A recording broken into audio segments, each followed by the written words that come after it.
Have you ever wondered how the Apostle Peter, one of the most prominent figures in the Bible, found himself in a seemingly inescapable prison? The tale behind this is as captivating as it is enlightening. To fully appreciate the story, we must first understand the circumstances that led to Peter's arrest. It was a time of turmoil and tension, a time when King Herod Agrippa I, grandson of Herod the Great, was in power. Agrippa, known for his extravagant lifestyle and his desire to please both Rome and his Jewish subjects, began to persecute the early Christian church.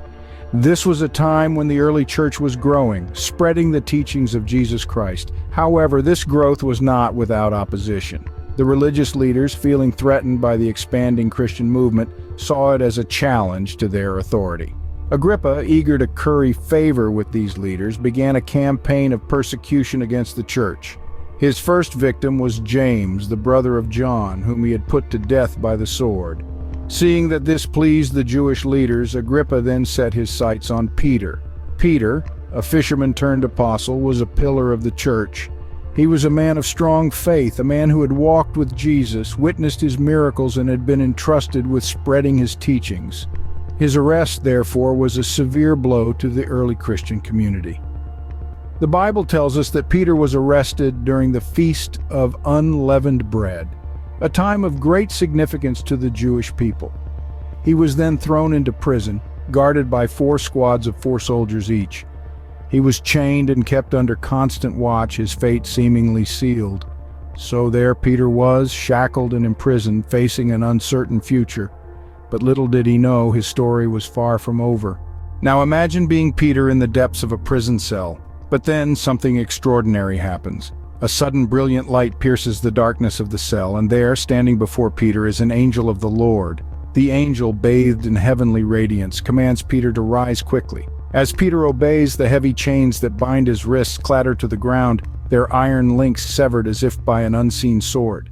The angel then instructs Peter to dress and put on his sandals. Peter, still in a state of disbelief, follows the angel's instructions, his mind a whirl of confusion and awe. As the angel commands, Peter wraps his cloak around him, preparing himself for the unknown. But the miracles of this night are far from over. The angel leads Peter past the first and second guards, unseen, unheard, as if they are shadows moving through the night. The air is heavy with tension, but the angel's presence is a beacon of calm amidst the storm of uncertainty. They approach the iron gate leading to the city, a formidable barrier that has kept Peter confined. Yet, as they approach, the gate swings open on its own accord, without the touch of a hand or the turn of a key. It's as if the very elements are bending to the will of the divine. Stepping out into the cool night, Peter follows the angel along a narrow street, but then, without a word, the angel vanishes, leaving Peter alone under the canopy of the star-studded sky. He stands there for a moment, the reality of his miraculous escape sinking in. The cold stone walls and iron chains of the prison cell are replaced by the gentle breeze and the soft murmur of the city at night. And just like that, Peter, once a prisoner, now found himself walking freely under the starry night sky. But was Peter dreaming? Or was this divine intervention? It was a question that swirled in Peter's mind as he found himself walking freely, the cold stone walls of the prison now just a memory. He was free, yes, but his mind was caught in a maelstrom of disbelief and awe. Could this be true? Was he really walking the streets of Jerusalem, a free man once again? His heart pounded in his chest as he tried to piece together what had happened. One moment he was chained between 2 soldiers. The next, an angel was leading him out of the prison, past the guards and through the iron gate that opened by itself. It felt surreal, like a vision, a dream perhaps, but the cool night air against his skin, the rough cobblestones beneath his feet, they felt too real to be a dream. A sudden realization dawned upon Peter. He wasn't dreaming. This wasn't a vision. It was a divine intervention, a miracle. The Lord had sent his angel to rescue him. A wave of gratitude washed over him as he looked up at the dark sky, thanking God for his deliverance. But where to go now? He was a wanted man, after all. Then it struck him. Mary's house. That's where he would go. The other believers would be there, praying for him just as they had been ever since his arrest. They were his family, his community, his safe haven. With renewed purpose, Peter began to walk, his steps quickening with each passing moment. Every sound, every shadow made his heart race, but he pressed on, driven by the hope of being reunited with his brethren. The journey was fraught with danger, but Peter was no stranger to adversity. He had faced storms, persecution, even death, and each time his faith had seen him through. And now it was this faith that guided him, a beacon in the dark, leading him back to Mary's house. So he set off, not knowing the surprise that awaited him at Mary's house. Now imagine the shock of the believers when they saw Peter standing at their door. Their jaws probably dropped to the floor, eyes wide open in disbelief. They had been praying fervently for Peter's release, yet when the answer to their prayers stood before them, they were taken aback. It was Rhoda, the servant girl, who first heard the knock at the door. Her heart must have skipped a beat when she recognized the voice on the other side. It was Peter's voice, a voice she had heard countless times, a voice that had shared stories of faith, hope, and love. But in her excitement, she forgot to open the door. She ran back to the others, breathless, her words tumbling out in a rush. "Peter is at the door!" The disciples thought she was out of her mind. They dismissed her words, thinking, "It must be his angel." But the knocking persisted, a steady rhythm that echoed their pounding hearts. It was indeed Peter standing patiently outside, waiting to be let in. Finally, they opened the door, and there stood Peter, a free man. Can you imagine the joy that filled that room, the gasps of surprise, the laughter of disbelief, the tears of happiness?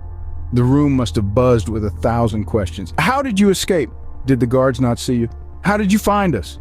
But Peter, raising his hand to silence them, recounted his miraculous escape.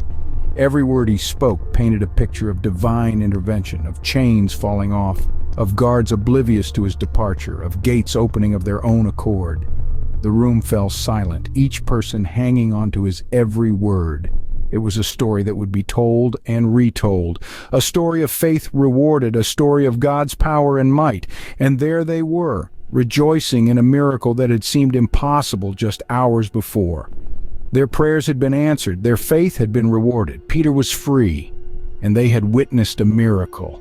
The joy in that room was palpable, a joy that echoed the love and faith they held in their hearts. It was a night they would remember for the rest of their lives. But what became of the empty cell and the missing prisoner, you might ask? Well, as the sun rose and the reality of Peter's inexplicable disappearance dawned, the prison was thrown into utter chaos.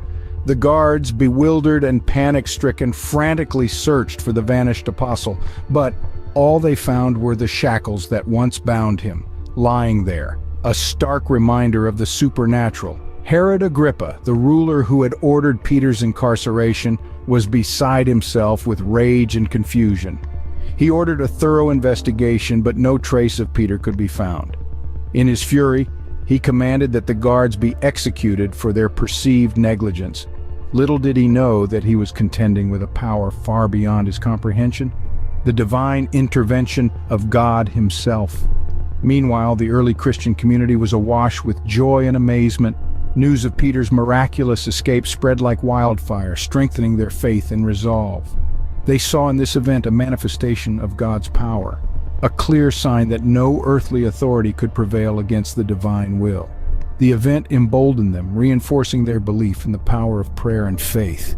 It served as a beacon of hope in their struggle, a testament to the lengths God would go to protect his chosen ones. And so the story of Peter's miraculous escape reminds us of the power of faith and prayer. It's a tale of divine intervention, a testament to the unyielding power of belief. It's a lesson in hope, a demonstration of the unstoppable force that is God's will. It tells us that no matter how dire the circumstance, faith can move mountains, and prayer can open doors no man can shut. And if you'd like to hear more stories like this one, stories that inspire, challenge, and uplift, then why not give us a thumbs up? It's a small gesture, but one that's truly appreciated. It tells us that you value the effort we put into bringing these stories to life. Become a part of our growing family by subscribing to our channel. Thank you for watching.